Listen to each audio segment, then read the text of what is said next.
Well, what we see here, it's not only a conflict between the US and Russia in the Cold War style, but I would say it's also an unsolved conflict between an authoritarian state on the one hand and a democracy, an imperfect one, of course, but a democracy on the other side. This ongoing war started in 2014. Well, it started before, but the biggest roots here come from the takeover of Crimea and the war on the Donbass.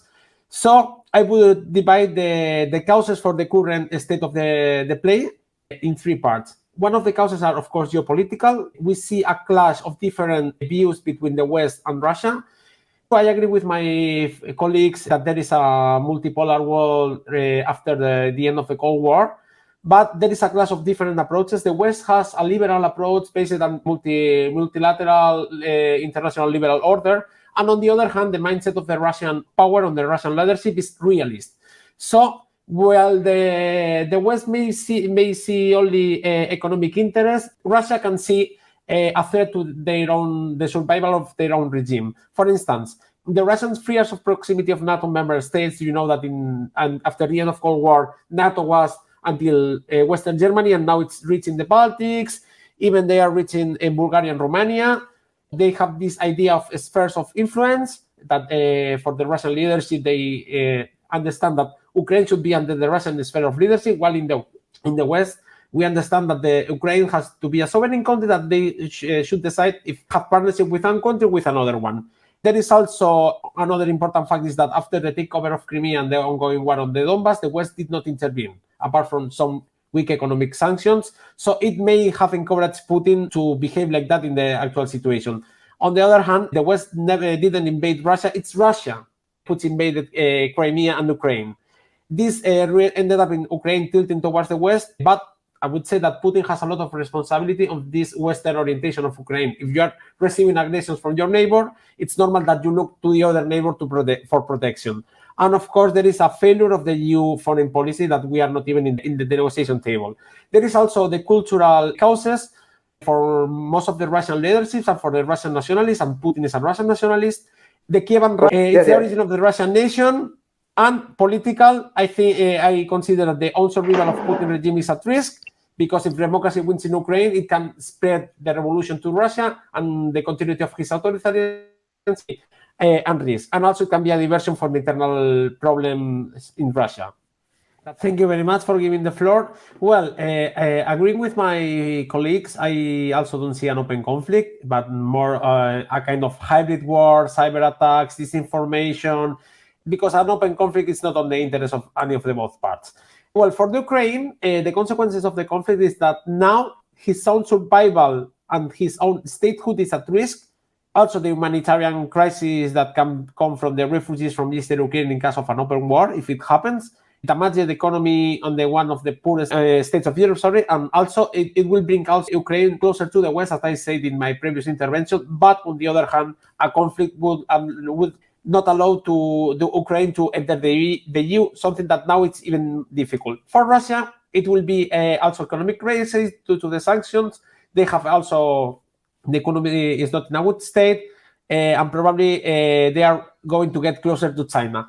And I agree. I think that the own Putin survival in power might be on danger, depending on the result of the war. Because if he proves weak, somebody can inside of the country can try to take him out, or even if the civil situation, the society situation is not good, he can also fall. His popularity in the last years has been decreasing, so he can be in danger depending on the result.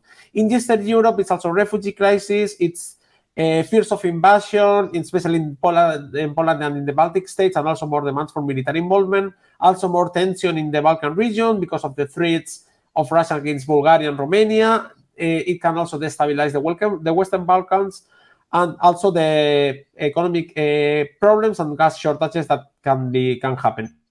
It can be more demands for EU involvement, or on the other hand, it can be in Euroscepticism. In Western Europe, it can start 2 minutes, movements against the war, and also we can see lack of cohesion in some coalition governments, like is happening of Spain, division inside of the EU decision making, economic crisis, prices of the gas shortages, and so on, disinformation, interferences, and so on. And also, what is at stake, and with this is I finish, it's the European security order that I think it's really important to solve. I think the most important thing here is we need to think on the Ukrainian and Russian population that do not want the war. I speak to many of my friends there in both sides of the border, and what all of them agree is that they don't want the war. It will be young Russian soldiers that will go to the war, and young Ukrainian soldiers, not Putin, not Zelensky, not Biden. So we need to think on them. The solution in this case, I think it will be on the hands of the US, maybe NATO. The EU is outside of the negotiation table. Sadly, that's the reality. The EU needs to rethink their own foreign policy, and I think that they should invest in self-defense. It's mandatory that they think on that. I agree that there is the necessity to find a diplomatic solution without giving up on defending the Ukraine sovereignty and to respect of human rights. But I don't agree with my colleague Alexander, because I think deterrence here is really important. The determination of the West to use the military is the only thing that might deter Putin to launch the military invasion to Ukraine. On the other hand, appeasement will only encourage Putin to go further. The lack of the Western intervention after 2014 and the lack of response is what encouraged Putin to launch this, what I think it's a bluff. If we don't prevent this, if we don't show the determination to use the force to defend the sovereignty of the countries, tomorrow can be the Baltic states, tomorrow can be Moldova, Poland, Bulgaria, or even other states, like I'm thinking of Morocco, in Ceuta and Melilla, or the Canary Islands. If Europe doesn't defend the border of their allies, other states can be to act. But now, in this conflict, Putin has risen the stakes at this time. I think he was probably bluffing, expecting no answer from the West, to get some concessions from free and divert the attention from the public policy. But this time the West seems that they are determined to use the military force to stop Putin. On the other hand, it's going to escalate that Putin cannot go back without any concessions, because if he gives up and goes back without nothing, his own survival in power is at stake. So he cannot go back. On the other hand, US and NATO cannot give up to Putin's demands, because it will be against the NATO values, and it may encourage, as I said, other countries to act against NATO parties. So we are in a stalemate that both of the parts cannot give back. So I think it's the job of the to find, I'm finishing with that, they need to find a way to reach an agreement that they allow them to save face. Putin has to save face, otherwise he will be at risk. The West and NATO have to save face, and I think that is the work of the diplomats, to find a creative model that avoids the war and save face for the both sides, and will allow to the de-escalation. This is difficult, but I trust on our diplomats and politics. I hope they find a way. Thank you very much.